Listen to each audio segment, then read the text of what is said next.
Hello, everyone, and welcome back to our UETH Weekly Workshop.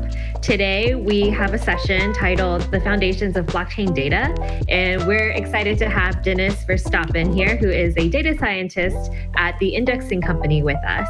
So I'm Tina, I'm your host.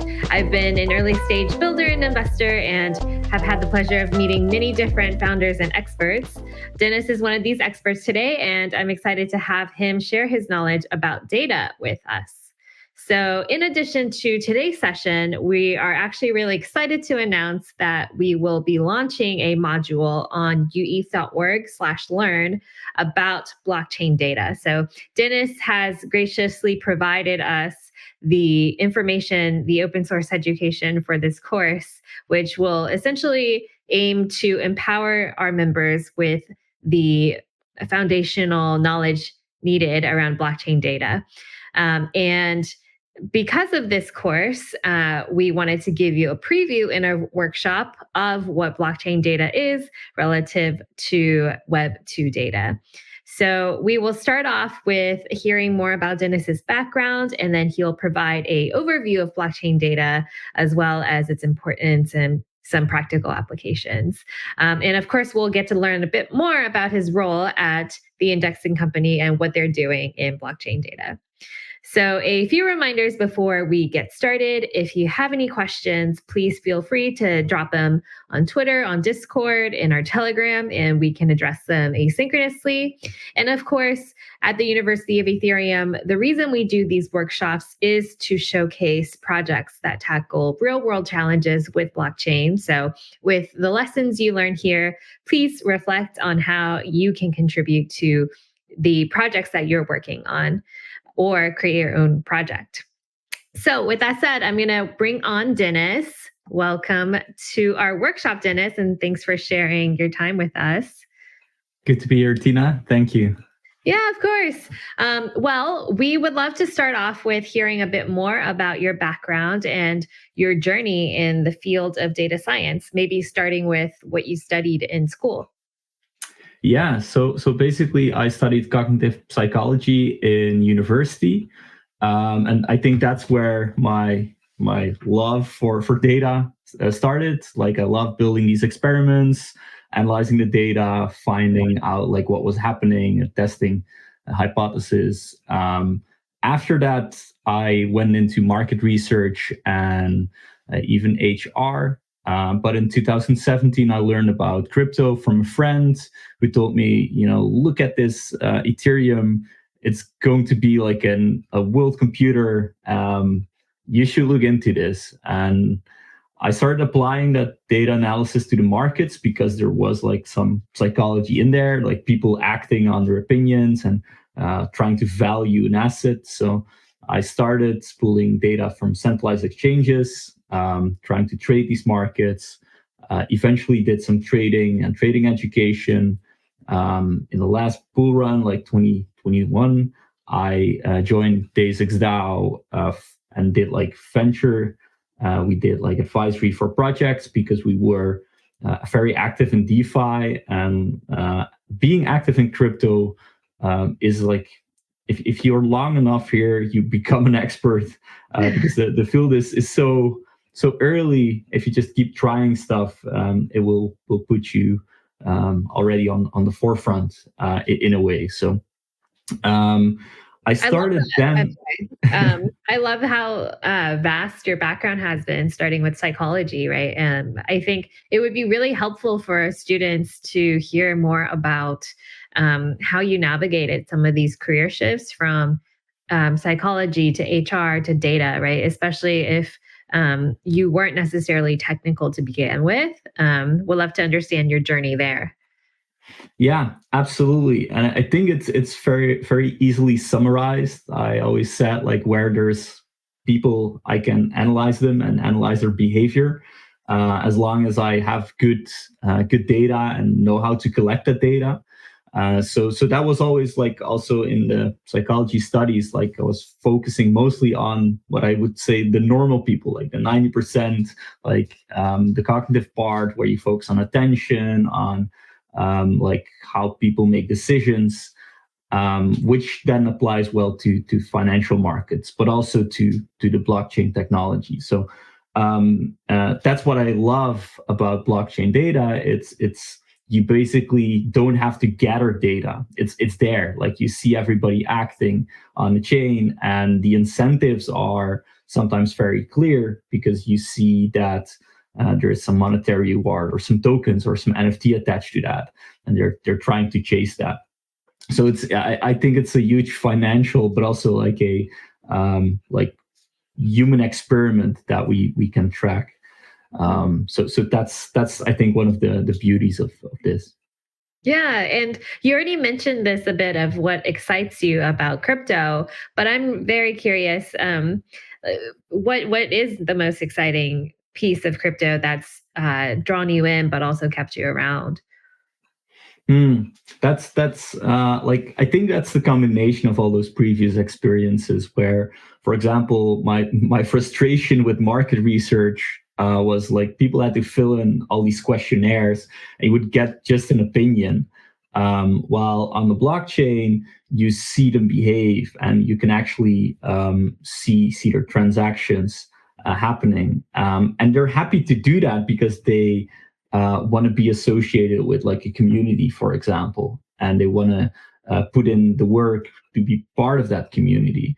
So in a way, it flipped a little bit the model around where in Web 2, like as a company, you want to extract as much data as possible from your community, and they're actually not getting anything back.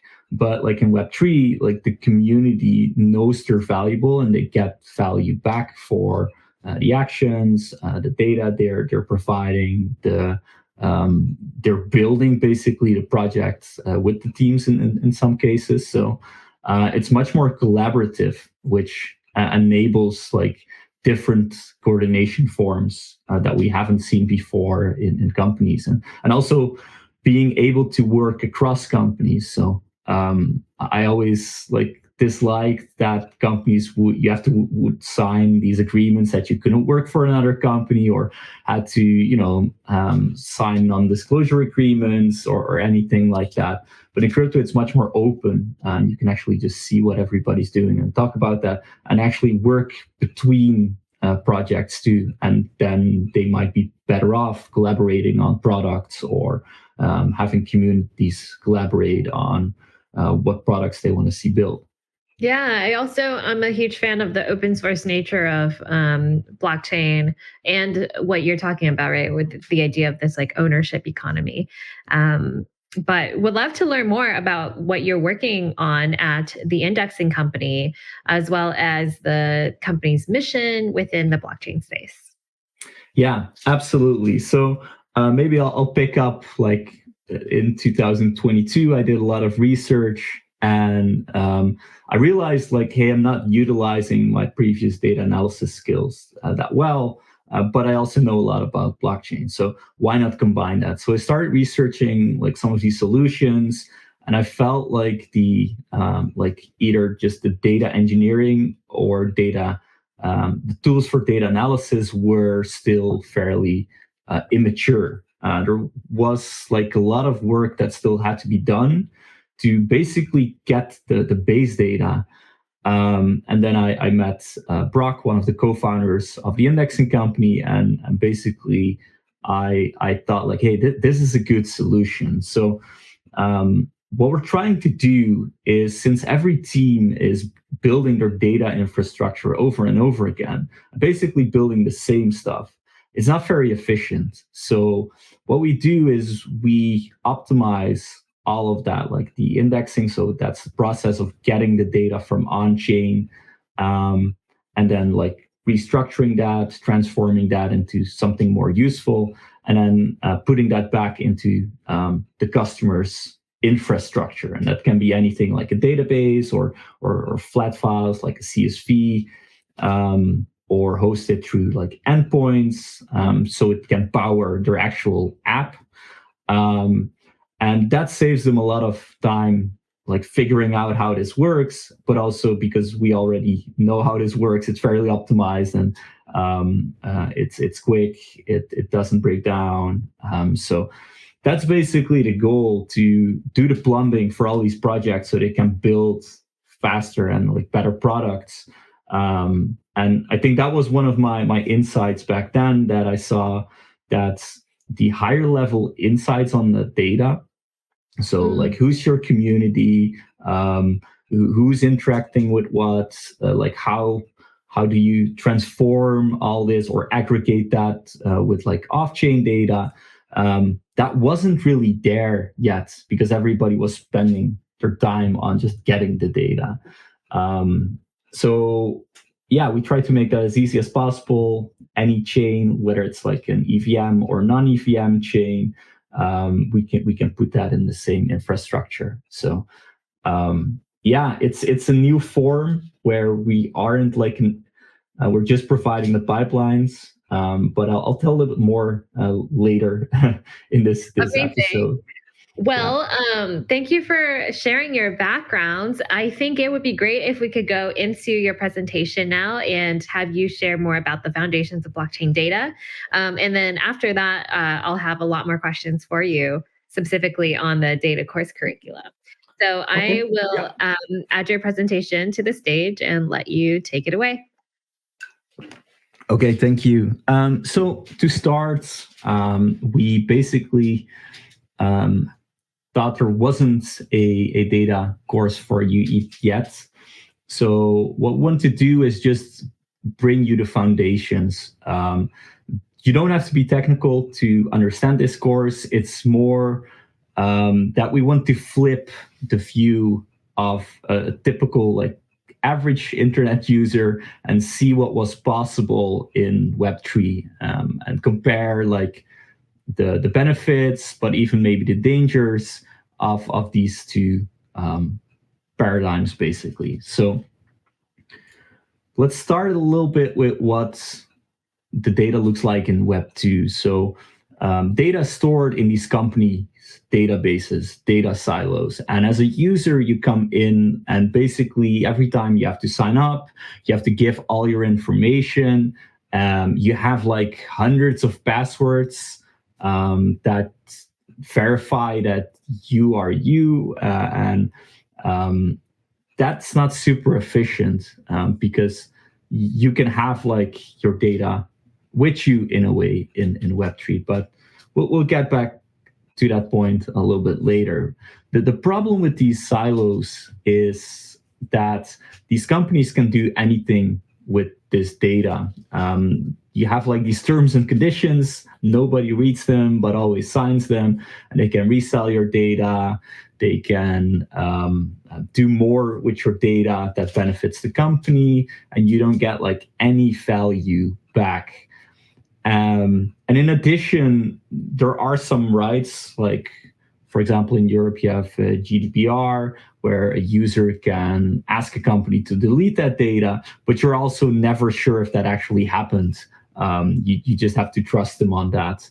And the other problem is that if you want to take your data with you to another company, you have to rely on these companies to have like an API or being able to communicate. So even that they mention like, oh, we built like a modular infrastructure data-wise for their own apps, it doesn't work that well together. And we're seeing some of these moves happening where you can just take your Facebook or your Google and log in everywhere, where some basic data is being shared.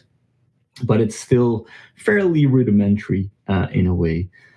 And still, you don't really have a lot of control about like what's being shared, like the transparencies. And there's a lot of tracking going on the internet that you're actually also not aware of. So in Web3, we are building a fairly new version of the internet, and it won't be a fully replacement of that, but what will happen is that we will take some elements that are useful for the end user, and hopefully that will make value flow back to them. So what the blockchain enables is that you as a user can have a wallet, and we call that basically a decentralized identity, or DID in short. And with that identity, you can verify that you are the owner. As long as you have like a seed phrase to that wallet or a signer attached to it, you can prove that you're the one signing it. And you doesn't have to mean that it's really you, like they know your face, know your name that's attached to the wallet. It's just an identifier that in most cases on like EVM chain starts with a 0x.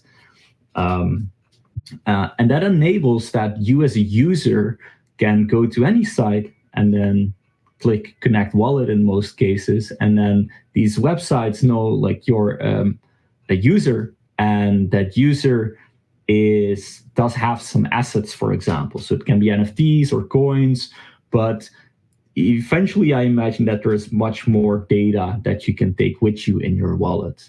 And that's also already like happening a little bit, where your wallets and like past actions can be analyzed by these dApps or companies. But essentially, the blockchain, by definition, has a good verification mechanism that you are you, basically, and you can have some basic actions between all these apps.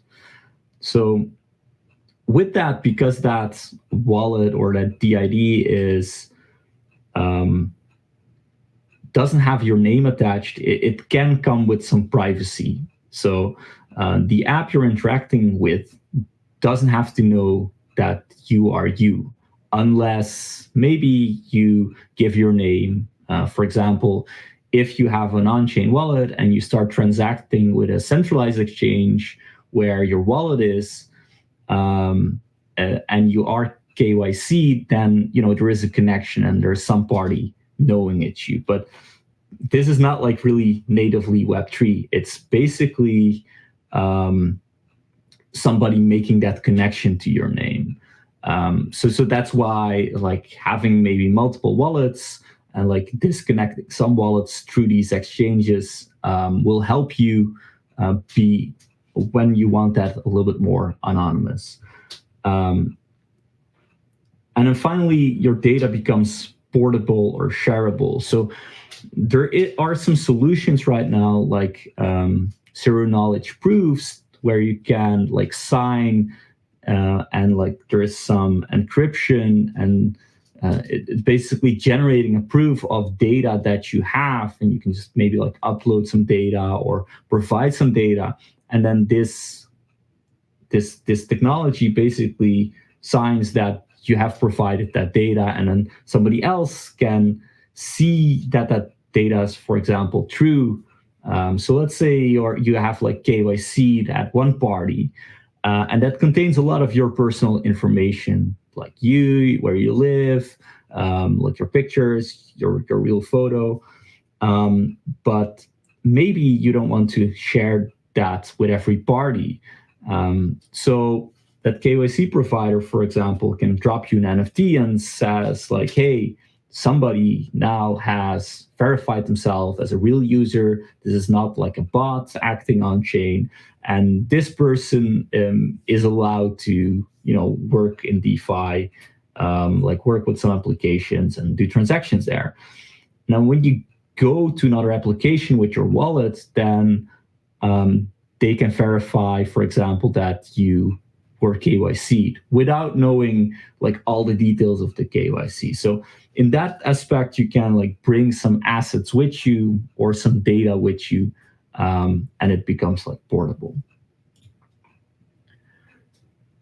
Then this plays a little bit into that. Like the question is like, what's on chain and what's off chain? So on chain data is like an immutable data. So because the whole blockchain is like working to verify all these transactions and verify, in the case of like the zero knowledge proofs, the proofs, it becomes immutable, because like everybody's agreeing on that source of truth, like, hey, these transactions happened, this data is yours, this is proven, and then it settles that on the blockchain. And that's a public ledger. And that's super important because that public ledger can be verified by anyone, but you can also read that out if you have access to, for example, a node through an RPC endpoint. So that data is basically the ground truth that's verified by everybody.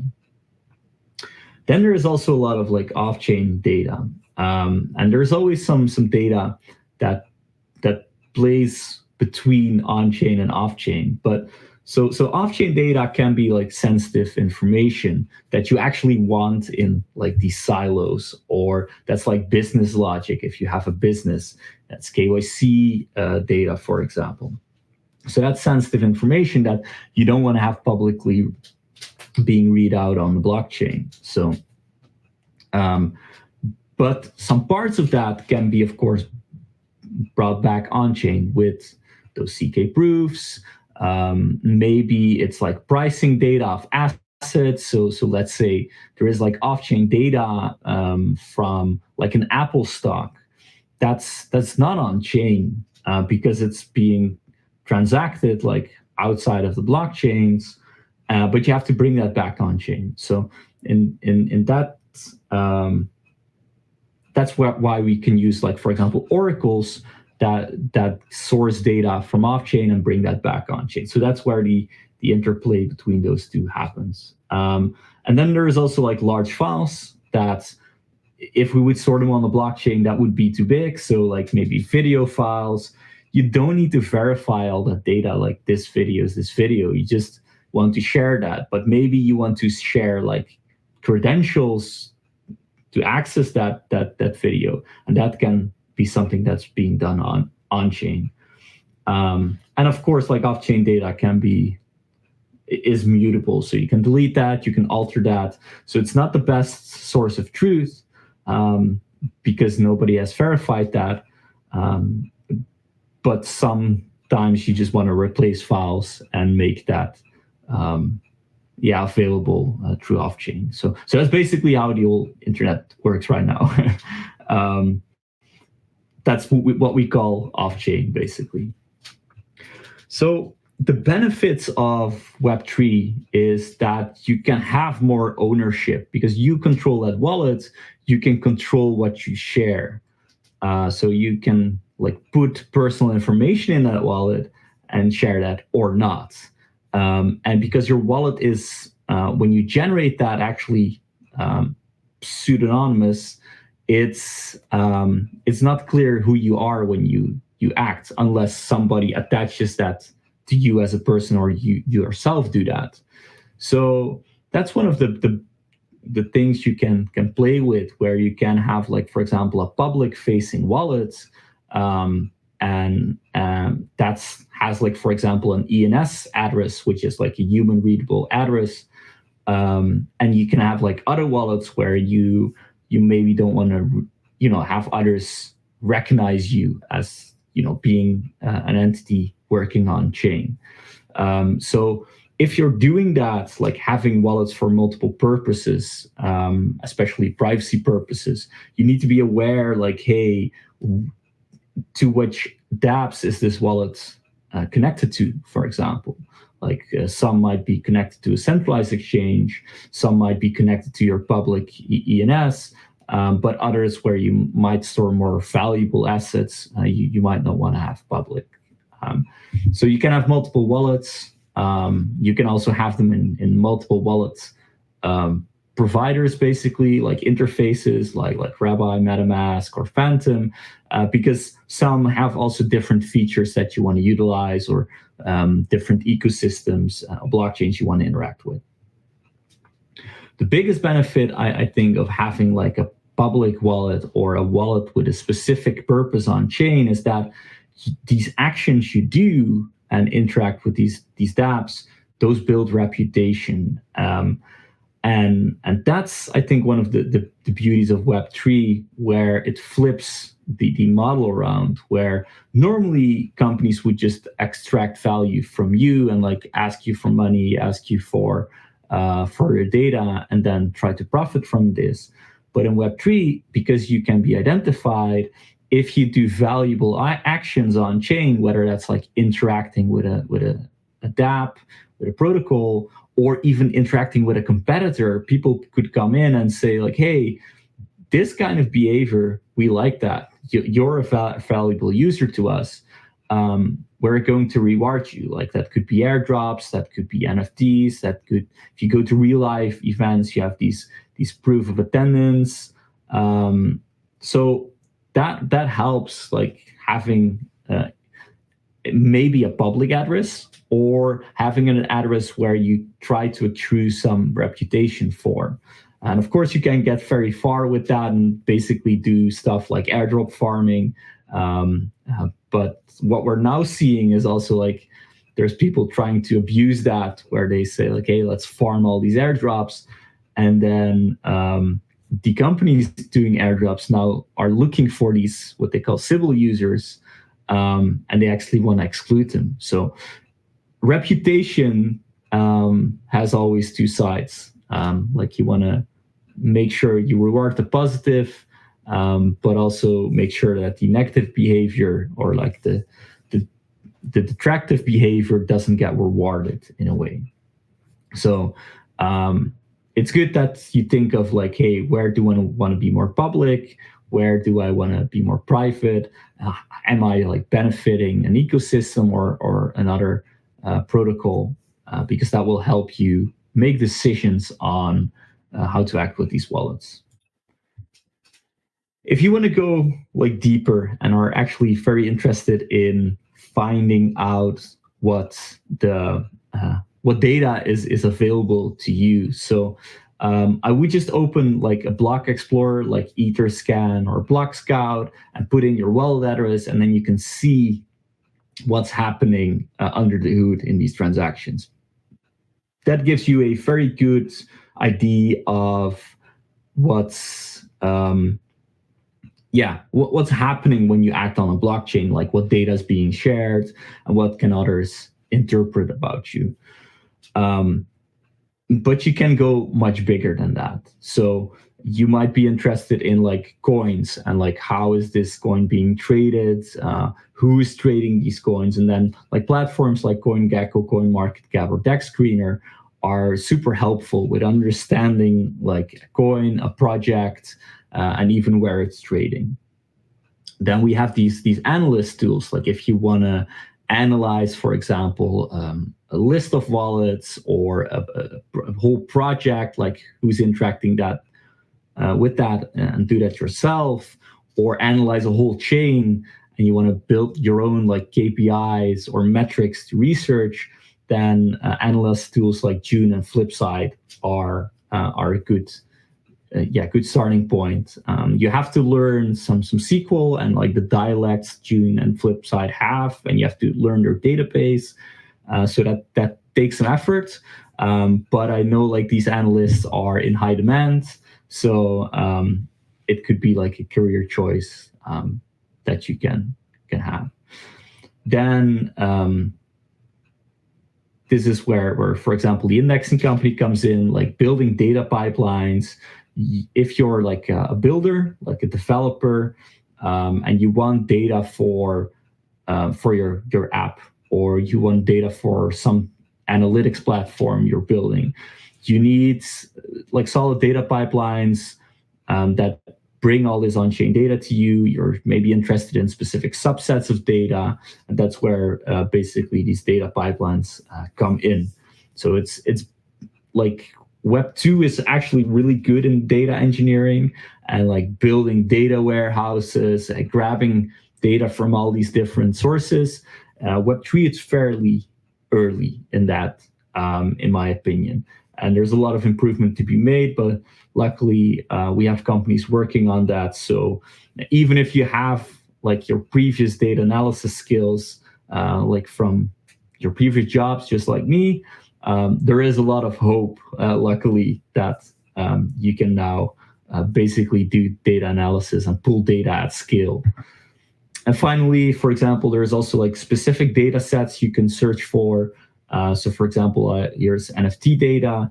you can go to Simple Hash or Bellow that analyze like a subsector in crypto and a type of data that, for example, if you're an NFT creator, you might want to use these tools to get more insights about your user or know like how to price your next mint. So these tools are, a good starting point. And like these are only a few tools. There are like hundreds of companies trying to figure out like how to make data work for companies and for users. And because it's such an interesting new space, there's a lot of like new metrics being built, and we're far from good standards. But that's, I think, what's super exciting, that everybody can still define the needs and like define if they have an opinion on how that data should look like. One of the current problems I see in the Web3 data infrastructure is that it still behaves a little bit like Web 2. So what we see is that we still get data from on-chain, and I see the blockchain basically as a public database. Like any blockchain, you can read it out once you have access to an RPC endpoint, and then you have to do some processing to make that readable. But what a lot of companies do is they put it again in a centralized database. Remember those data silos that we first had? That goes a little bit against like the idea of crypto and like Web3, in my opinion. So what they then do is like model that, give paid access, and then you as an end user have to search like all these different data sets for that data you need.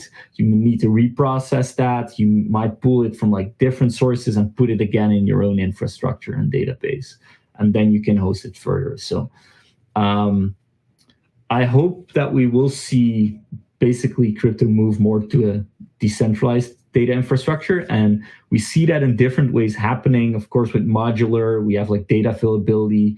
So you have like chains for execution, but also where data lives. That's already a good step. But to make that data even more useful, you still would need to pull the data out of that and do aggregations, transformations, and then let that work for your application and let that be useful for the end user. So I think this is where I like what we're building at the indexing company, what we're eventually and actually are already doing as like a white glove service is that we pull data directly from the blockchain.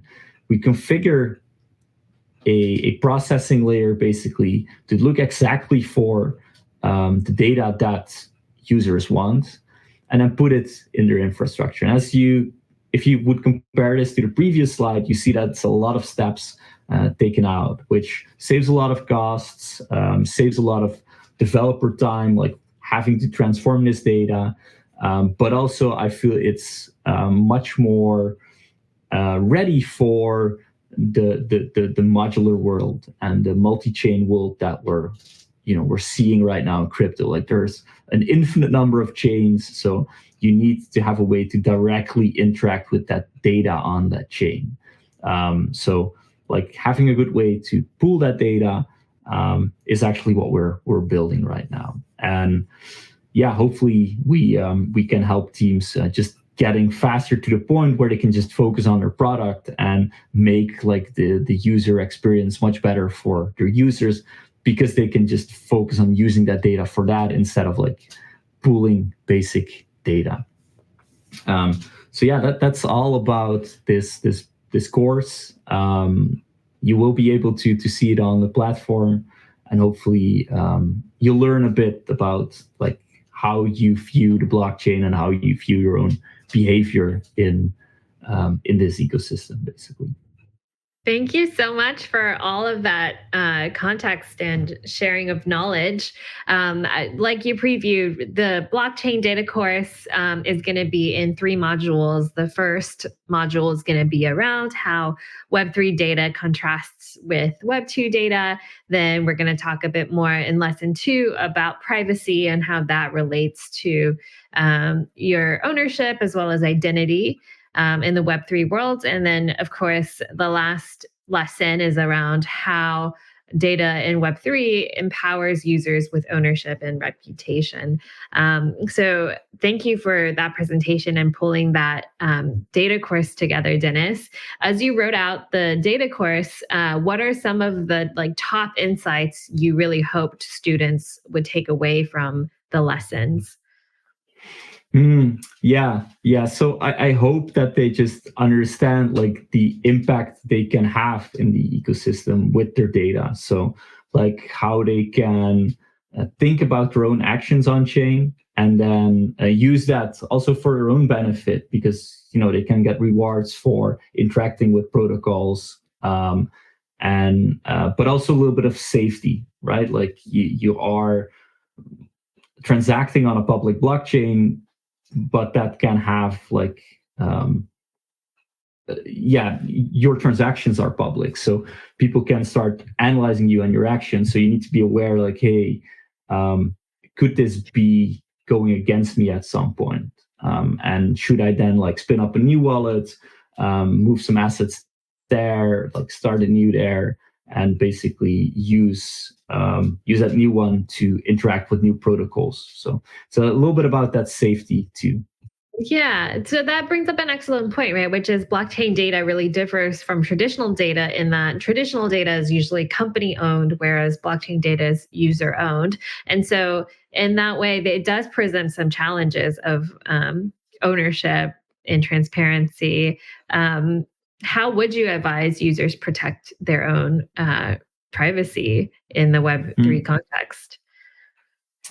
Yeah, I think that's mostly the advice around like spin up multiple wallets, have different layers. So if you are interacting with protocols that are fairly new, also like not just privacy wise, but also like for your assets, make sure you have like a hot wallet where you just do like basic transactions with, but you don't have a lot of funds in there. So you work also with tools. So for example, Rabbi, if you do a transaction, they simulate that. And you can see like, hey, what's going out in the of this wallet, and what do I get back? And so for example, you see a lot of these Twitter bots putting fake links below like official company tweets. And if you click that and you would like then do a transaction, you can actually see that something's actually going out that you wouldn't expect.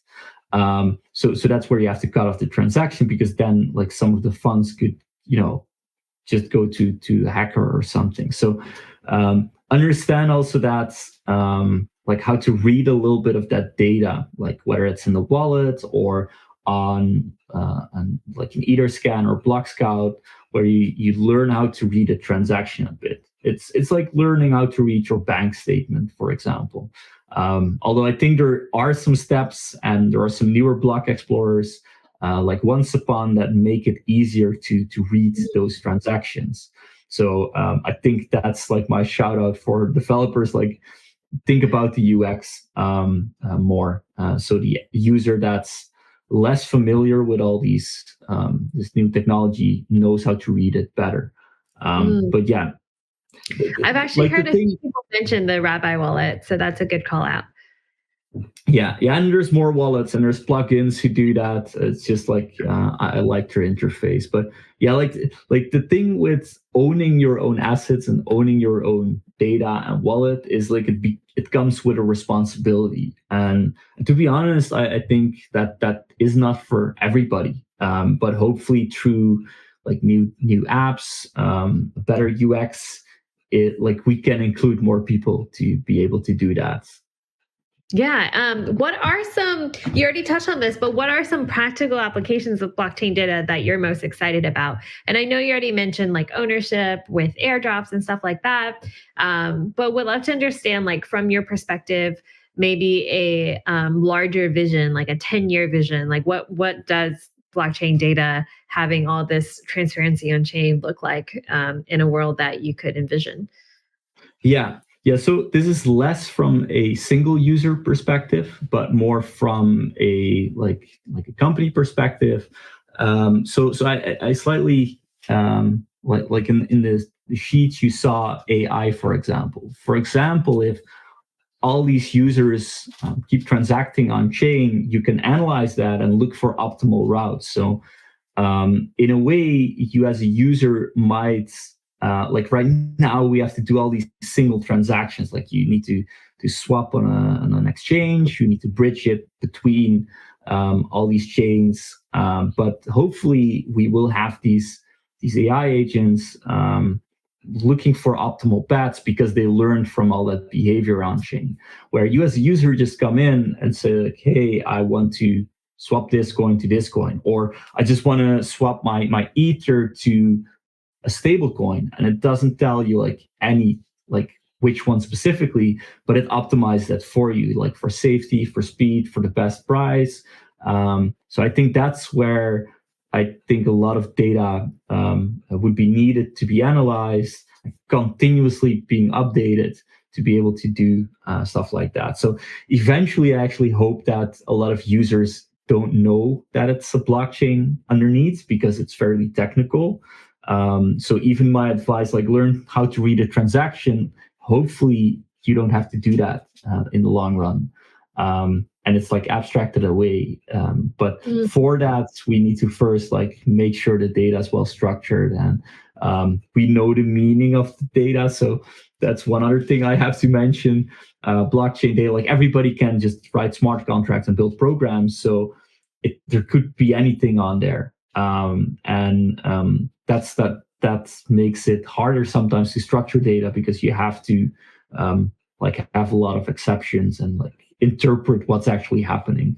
But eventually, I hope that there's some standards, some patterns being formed that make it easier for companies and users to know like what they're dealing with.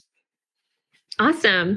Well, we are going to move to concluding this workshop, but we always ask our speakers to share some final thoughts or guidance for our community. So you can either choose to share advice for someone who's looking to get started with blockchain data, or if you wanted to anything around how people could contribute to your ecosystem, or just generic advice would be great as well. But we'll love to hear any final thoughts you might have for our community. Yeah. So it's more a little bit general, like just get involved with crypto. Just don't be afraid. Of course, you might make some mistakes, so don't like put your whole savings account in here. But try like applications out, like take a look at some data, like through these tools, what is happening, and then also contribute actively to communities, because only then you learn how this works. And as I mentioned earlier, if you're looking to get involved in the space and like get a job, companies actually want people who understand how this works already. And you can only do that by interacting and learning and getting into a community. And what I love about crypto is that it's super open. You can basically ask anybody like questions, maybe on Twitter, in a DM, or go to a conference and just start talking to people. A lot of people would be very open in helping you or providing you with information. There's a lot of free content available, people who can train you on specific like specific aspects of crypto, whether it's programming, data analysis, even marketing, like doing business development. So yeah, just get in there and like look for topics that fit you well, like your previous interests. It could be music, could be art, it could be data analysis, and try to combine that with Web3, because eventually it's just a coordination layer that's enabled by technology, and that it's actually very human. And even if you think it's like, hey, this is technology, and I never like thinking about technology, flip that around and see that it's about like coordinating like human effort and like making sure that everybody's like respecting the rules in a way. Like you know that if the transaction is being done, it's verified without like a middleman and a counterparty like taking a fee out or taking potentially manipulating that data. So yeah. Amazing. I do completely agree with you that the best way to jump into crypto is to get started, right? Because it's permissionless and anyone can start doing, and doing is the best way to learn. But if anybody had any questions based on this workshop, feel free to DM us on Twitter, post it in our Discord or Telegram, and we can get you an answer asynchronously. And of course, we will share a recap of the session via our newsletter, the UAE Digest. And we also typically will write a blog alongside all of our workshops. So keep an eye out on our comms for these content pieces and for announcements on our next workshop and community spaces. But thank you so much again, Dennis, for sharing your knowledge with us. And we're excited to have people try out and learn with your blockchain data course. Absolutely. Thank you for having me, Tina, and looking forward to everybody going through the course and learning about blockchain data. Thank you so much. Bye, everyone.